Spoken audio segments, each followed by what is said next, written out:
감사는 해야 된다. 감사는 아니면 답이 없는 상황이다. 지금은 이제 과거의 그런 공식이 안 맞아 들어가는 상황까지 갔단 말이죠. 상황을 저희가 한번 냉정하게 보면은 감사를 하고 이러면 이제 V자로 돌아설 거냐. 그러기는 이제 만만치는 않아요. 첫째는. 네. 원래는 치킨 게임을 끝까지 가서 네. 누구 한두 개를 무너뜨리고 네. 나서 이제 새로운 사이클을 만드는 그게 이제 기본 삼성의 성공 공식이었는데 지금은 제가 볼 때는 이제 망할 회사가 없어요. 지금 모든 나라가 반도체 생산을 지금 확대하기 위해서 다 애를 쓰고 있잖아요. 네.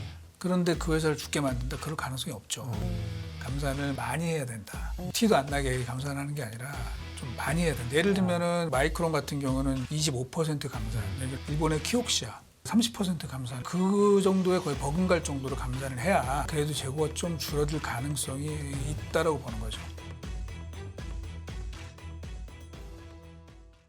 유진투자증권의 이승우 리서치 센터장 함께합니다. 센터장님 어서 오세요. 네, 안녕하세요. 안녕하십니까? 네. 시장에 뭐니 해도 반도체잖아요. 삼성전자, 마이크론. 전반적인 좀 반도체 시장이 지금 어떻게 굴러가고 있는지 전망은 어떤지 뷰를 좀 듣고 싶습니다. 먼저 작년 얘기를 좀 해볼게요. 네. 작년에 보면은 그 미국의 필라델피아 반도체 지수, 네. 삭스 지수라고 하는 네. 게 32% 작년 1년 동안에 빠졌습니다. 그러니까 우리나라도 반도체가 안 좋았지만 전 세계 반도체가 다 안 좋았죠. 특히 뭐 반도체 대장주라고 하는 엔비디아 같은 경우는 50% 작년에 이제 빠졌습니다.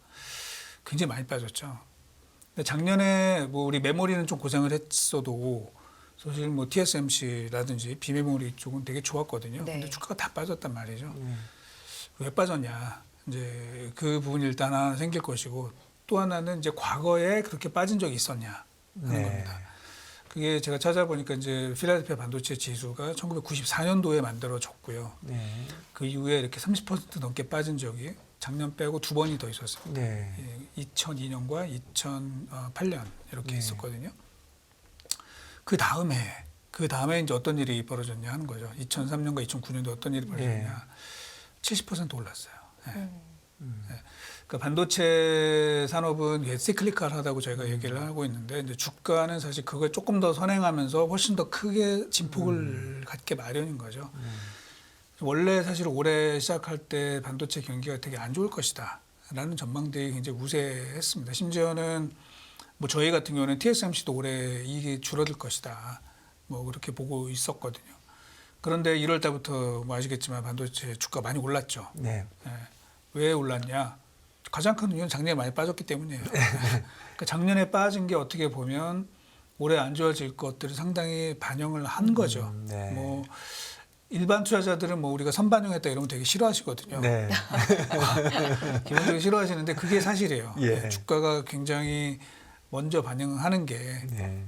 그게 통계적으로 나타나 있고 저희가 검증을 오랫동안 했습니다. 많이 빠진 게 첫 번째고 이제 두 번째는 사실은 이 GPT 영향이 또 있었죠. 뭐 1분기에 1월 달부터 그냥 불을 뿜었고 그래서 사실 1분기 동안에 우리 작년에 많이 빠졌던 반도체 대장주인 엔비디아가 90% 상승을 했어요. 네. 그러면서 AI 반도체 주도로 일단 끌어올라가는 상황이었고 네. 저희가 답답한 거는 그러나 여전히 메모리는 재고가 너무 많고 네. 이게 도저히 실적이 개선이 될 것 같지 않고 뭐 이런 상황이었죠. 그리고 저희가 뭐 계속 사실은 제가 우리 연합인포 그 밤에 나와서도 네네. 작년부터도 계속 얘기를 했어요. 이거 감산해야 된다. 감산 아니면 답이 없는 상황이다. 네. 계속 그랬는데 이제 삼성은 나름대로 그 어떤 과거의 성공 공식이잖아요. 네. 어려울 때 더 적극적으로 해서 그렇죠. 나중에 경쟁을 벌인다는 게.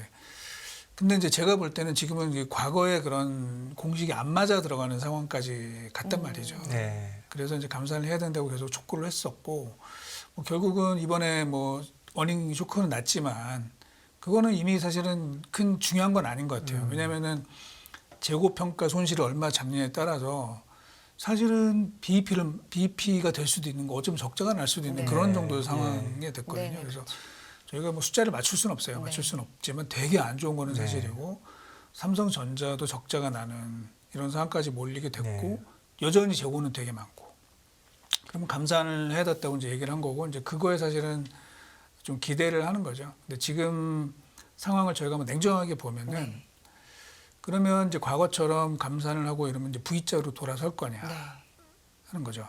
근데 그러기는 이제 만만치는 않아요. 첫째는. 네. 왜냐하면은 자, 첫째는 이제 삼성에 감사하는 경우는 정말 이례적인 거잖아요. 네네, 그렇죠. 예. 원래 감사를 잘 안 하죠. 감사를 네. 잘 안 하고 원래는 치킨 게임을 끝까지 가서 네. 누구 한두 개를 무너뜨리고 네. 나서 이제 새로운 사이클을 만드는 그게 이제 기본 삼성의 성공 공식이었는데 지금은 제가 볼 때는 이제 망할 회사가 없어요. 그렇죠. 네. 네. 그리고 네. 왜냐하면은 지금 모든 나라가 반도체 생산을 지금 확대하기 위해서 다 애를 쓰고 있잖아요. 네. 그런데 그 회사를 죽게 만든다 그럴 가능성이 없죠. 네. 그러면 이제 계속해서 끝까지 간단 말이죠. 그래서 삼성이 감사를 안 하면은 그러면은 재고는 전혀 줄어들지 않을 것이고 네. 훨씬 더 늘어나게 될 거고 그러면 답이 없는 거죠. 그러면 올해뿐만 아니라 제가 봐서는 내년도도 답이 없어요. 만약에 그런 상황으로 계속 갔으면. 그런데 일단 거기 브레이크가 걸린 거죠. 감산으로. 네. 네. 그래서 삼성이 어느 정도 감산할지는 아직 구체적으로 나오진 네. 않았지만 저희가 말씀드리고 싶은 거는 좀 많이 해야 된다. 감산을 뭐 정말 뭐 티도 안 나게 감산하는 게 아니라 좀 많이 해야 된다. 예를 들면은 우리 한번 볼까요? 마이크론 같은 경우는 얘기를 했습니다. 공식적으로. 네. 기존에 작년에 이제 그 회사가 작년에 얘기한 게 20% 감산이었는데 네. 그걸 올해 더 늘리겠다고 한 네. 거죠. 25% 감산 얘기를 했고 일본의 키옥시아 같은 경우는 무려 30% 감산을 한다고 했습니다. 우리나라 업체들은 얘기를 안 하죠. 사실 얘기를 안 하는데 제가 봐서는 그 정도에 거의 버금갈 정도로 감산을 해야 최소한. 예, 네. 그 정도를 해야 그래도 재고가 좀 줄어들 가능성이 있다라고 보는 거죠. 이게 제가 저 정도로 감산하는데도 재고가 안 줄어드느냐 이렇게 또 질문하실 수 네네. 있거든요. 왜냐? 지금 디맨드가 너무 안 좋습니다. 이제 오늘 새벽에 발표가 난 그 데이터를 보면 PC 데이터 지금 보시면 1분기 데이터가 나왔는데요. 전년도도 안 좋았는데 전년 대비 마이너스 29%로 나왔습니다. 특히 애플 같은 경우도 우리가 뭐 애플은 다 잘 팔리지 않는데 애플이 무려 40%가 물량이 빠졌어요. 그 네. 원인이 뭔가요? 작년에 많이 산 거죠. 작년, 재작년에 많이 샀고 제가 말씀을 드리면은 팬데믹 이전에 전 세계 PC 판매량이 연간 2억 5천만 대였거든요. 근데 2020년, 21년 팬데믹을 거치면서 그게 3억 5천만 대까지 늘어났어요. 1억 대가 더 많이 팔린 거죠. 자, 그러면은 우리가 PC를 뭐 매년 사는 사람들은 없잖아요. 그죠? 한 번 쓰면은 한 5, 6년은 쓰지 않겠습니까, 최소한? 맞아요. 저도 그때 샀어요. 네.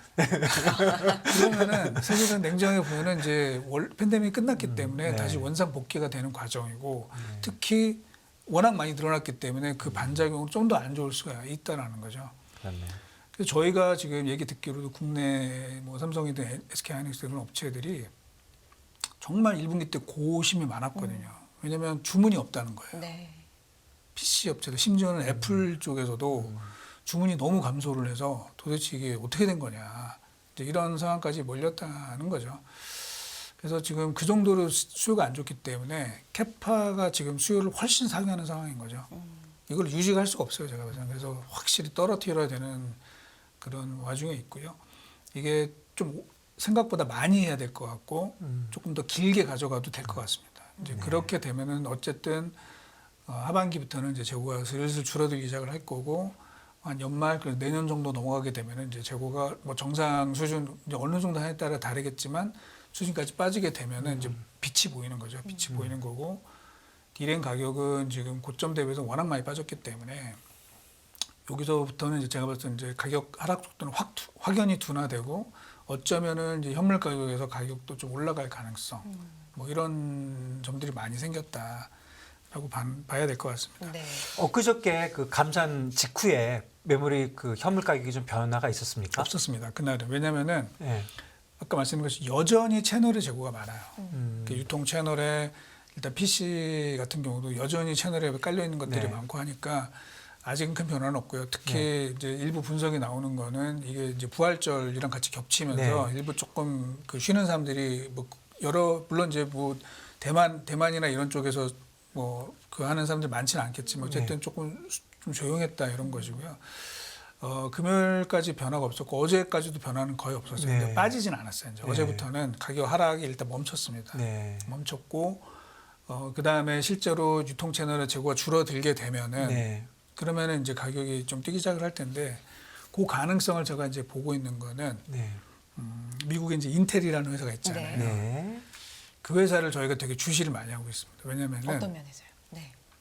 3월 달 한 달 동안에 전 세계 반도체 주가가 제일 많이 올라간 게 인텔이에요. 네, 인텔 네. 진짜 많이 오르더라고요. 많이 올랐어요. 네. 그러니까 1분기 전체를 보면 엔비디아랑 네. AMD가 네. 시장을 주도를 했는데 3월 달 한 달만 보면 인텔이 31% 올랐거든요. 네. 왜 올랐냐? 이제 인텔이 이제 슬슬 그런 얘기를 하는 거죠. 자기네 뭐 고객사들이나 또는 협력업체들한테 지금 유통 채널의 PC 재고가 많이 빠지는 것 같다. 그러면은 2분기 중에 인텔 말을 빌리자면 2분기 중에 재고가 거의 클리어가 될 것 같고 그러면 이제 주문이 나오기 시작할 것 같다. 네. 라는 얘기죠. 이제 그 얘기가 결국은 맞아 들어가는 거죠. 그러니까 디램 가격도 그 유통 채널이라는 거는 우리가 용산이나 뭐 이런 데 가보면 이제 우리 네네. 그 PC 파는 사람들 네. 있잖아요. 이제 거기에 깔려 있는 재고들이 너무 많은데 네. 이게 이제 거의 정상 수준까지 내려가게 되면은 그 다음에는 이제 거기서 주문들이 나오게 되는 거죠. 또 추가적으로. 새롭게. 네. 네. 그러면은 이제 예를 들면 우리 반도체 쪽에도 이 구매 오더가 조금씩 증가하게 될 거고요. 그러면 유통 채널에 이제 디램의 그 채널 재고들이 있거든요. 이제 그런 것들도 조금 움직이기 시작할 겁니다. 그래서 실제로는 어제까지는 디램 현물 가격이 움직이지 않았는데 네. 지금 현지에서 들리는 이야기들은 일단 매수 문의가 좀 증가한 거는 사실이다. 네. 그러니까 아직은 재고가 있기 때문에 가격을 올릴 정도는 아니지만 네. 이게 매수 문의가 있고 이게 좀 빠져나가게 되면은 이제 그 다음에는 현물 가격이 확 오를 수가 있어요. 네. 그리고 이제 만에 하나 이제 감산의 그 규모 뭐 이런 것들이 저희가 삼성에서 이렇게 표현했죠. 의미 있는 수준으로 네. 물량을 줄이겠다라고 네. 했는데 그 의미가 이제 제가 생각하고 있는 의미 있는 수준과 예. 우리 삼성에서 생각하고 있는 의미 있는 수준이 좀 다를 수가 있거든요. 근데 네. 제가 생각하고 있는 수준의 의미 있는 수준까지 만약에 이게 줄게 되면 가격이 많이 올라갈 수 있어요. 네. 네, 그러면 분위기는 확 바뀔 수가 있는 네. 거죠. 앞서서 빛이 보인다라는 표현을 좀 써주셨는데 인텔 같은 경우는 지금 좀 끝이 보이기 때문에 정말 끝나는 게 보이기 때문에 주가도 그거에 좀 네, 그렇게 반응을 하고 보고 있는 있고 거다. 실제로 네. 그동안에 인텔도 계속 애널리스트들이 네. 어닝 추정치를 하향 조정을 하다가 네. 그러니까 최근 들어서는 그게 멈췄고 네. 지금부터는 좀 올라간다고 그러더라고요. 네. 근데 뭐 아시겠지만 삼성도 이번에 어닝 쇼크가 났고 뭐 되게 안 좋잖아요. 그래서 추정치가 계속 내려가고 있습니다. 어느 정도 내려가는지 제가 말씀을 드리면은 네. 1년 전에 네.